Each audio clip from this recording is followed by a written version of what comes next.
really want Jordan Love to play on Sunday against the Detroit Lions. I do. But with the bye week coming up and essentially having 20 rest days, I'd really like a healthy Jordan Love for the second half of the season, because if history, which tends to repeat itself, tells us anything, Jordan Love's pretty damn good the second half of the NFL season. When he gets comfortable and he gets settled in, man, woo, he was the best quarterback in football last year. I'm not saying he'll necessarily do that again. I might be saying that. I'm not saying he can necessarily do that again. I might be saying that. But I would love to have a fully healthy Jordan Love. Now, this is an important update. Adam Schefter appears each and every Wednesday on Jen, Gabe, and Chewy, weekday mornings from 7 to 9 on ESPN Milwaukee. Had this to say to Mark Chamorro, you will hear Chewy's question as well, about Jordan Love's chances to play this Sunday against the Detroit Lions. Take a listen. Adam, I saw your report earlier this week in regards to Jordan Love's availability on Sunday. As cautious our teams are today with injuries like that, do you still believe there's a pretty good chance he's going to play this weekend?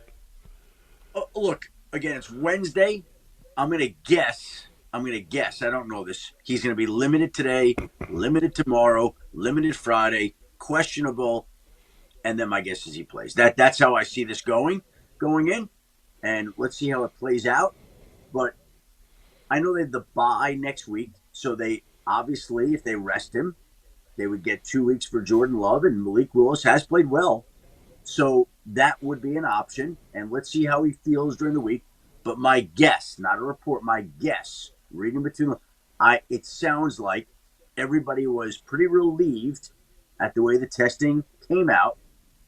It sounds like everybody was relieved it wasn't worse than it was. And it sounds like he's going to have a realistic chance to play on Sunday. Now, whether he will or not, we'll see this week.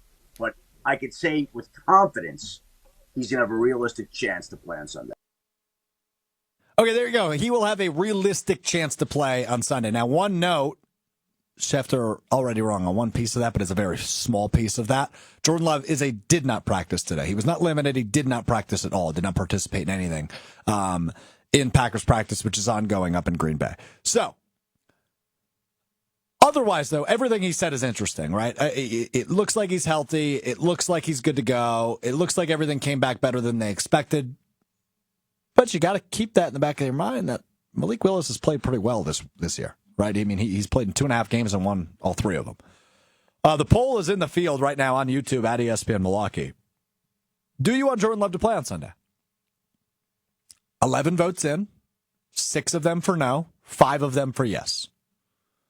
So right now, no is leading the way. But Adam Schefter says, my guess is he plays. The big part of this will be, and we'll talk about it on Friday, what his availability is on Friday. If he doesn't practice on Friday, he's not going to go on Sunday. If he is limited on Friday, he has a real chance to go on Sunday. And ultimately, it won't be up to Jordan Love. If it was up to Jordan Love, he'd play, right? He's not going to defer to Malik Willis just because he's played well this year.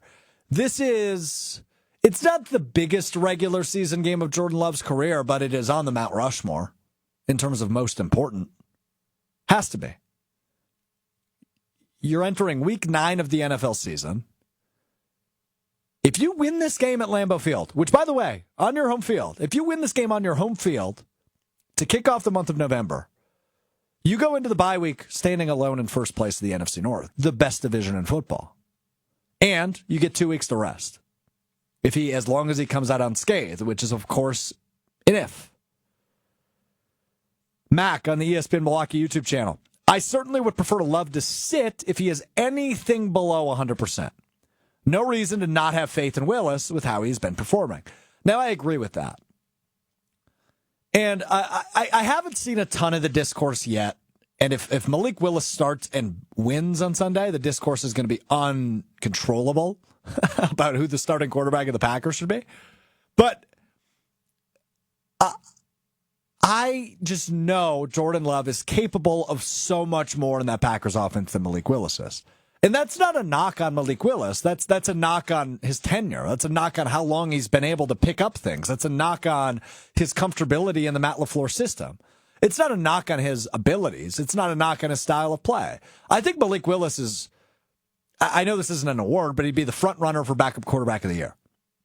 Jameis Winston might have something to say about that, though, in a couple of weeks. But all in all, Malik Willis has been awesome for the Packers. No turnovers, no interceptions, completing a ton of his passes, and they're not asking him to throw a lot. And Matt LaFleur is able to show off his creativity offensively when Malik Willis is under center. And obviously he does too when Love is under center, but that's just the basic Matt LaFleur expected offense. With Malik Willis, it's a little bit more ingenuity. It's a little bit more creativity. It's more end arounds. It's more slot receivers out of the backfield.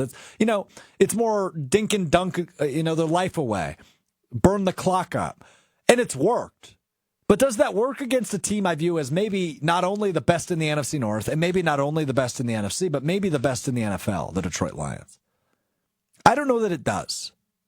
So while I'm not going to walk into Sunday, if Malik Willis is named the starter for Sunday, I wouldn't walk into that game going, the Packers have no chance. But I would feel worse than I would if Love is ready to go. Now, to Mac's point, the comment I just read, I don't think Love is going to be 100% no matter what. Could he be 90? Yeah. Could he be 80? Yeah. But between the knee and the groin, he's not going to be 100%. But spoiler alert, nobody in the NFL is 100% in week 9. Everybody's banged up. Everybody's beat up. So I as much as I would like Love to play, if he doesn't, I don't feel awful. Which goes back to my earlier point on Goody. Credit for making this move. And credit to Matt LaFleur, who has to be the front runner for Coach of the Year. He's won 2 games, really 3 games. Half of your wins so far this year have come because your backup quarterback saved the day. It's never the way you draw it up, but a win's a win, and you never apologize about a win in the NFL. So, encouraging words from Schefter, yes. But, it doesn't tell me whether or not he's going to play, which I know Schefter doesn't know that. Nobody knows that at this point. It's only Wednesday. We'll have a better idea Friday. If Love is limited on Friday, that gives you the indication he's probably going to go. If he doesn't practice on Friday, that probably gives you the indication either A, he's not going to go, or B, the Green Bay Packers love some gamesmanship. But I would go with the former. I think Friday dictates whether or not he goes. The great part about this is the Packers' offense is different when Malik Willis is under center and when Jordan Love is under center. The Detroit Lions, who have a good defense, are preparing for 2 different offenses, essentially. That's a good problem. On the road, preparing for 2 different offenses, and they can only really lock it in 90 minutes ahead of the game when the injury report comes out. So all in all, good news from Adam Schefter. It's good news in the long term as well, right? Even if Love doesn't play, you get the bye week. He's going to be good to return against Chicago in whatever it's down to now, 18 days. So take that for what it's worth. I would like to see Love. If we don't, I don't think it's the end of the world. Even if they lose that game and go to 6-3, you're still in a good position. Bill chimes in on the ESPN Milwaukee YouTube channel with a great point.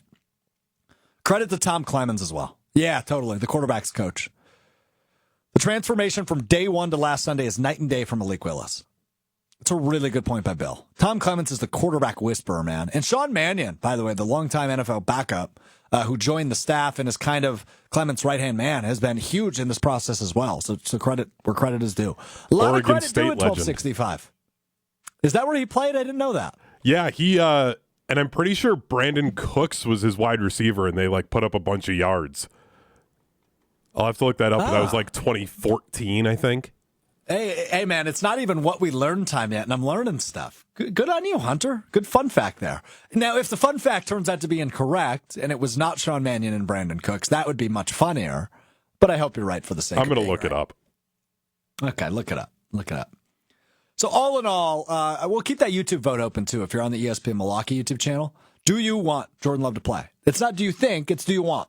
Now, 57% of you say yes, 43% of you say no, which I'm surprised by, but I would imagine the no votes are more in terms of, hey, let's get him back to 100%, the bye's coming up, and then, hope Love does what he does best, and that's light up the league in the second half of the season. I'm laughing because he only did it for 1 year.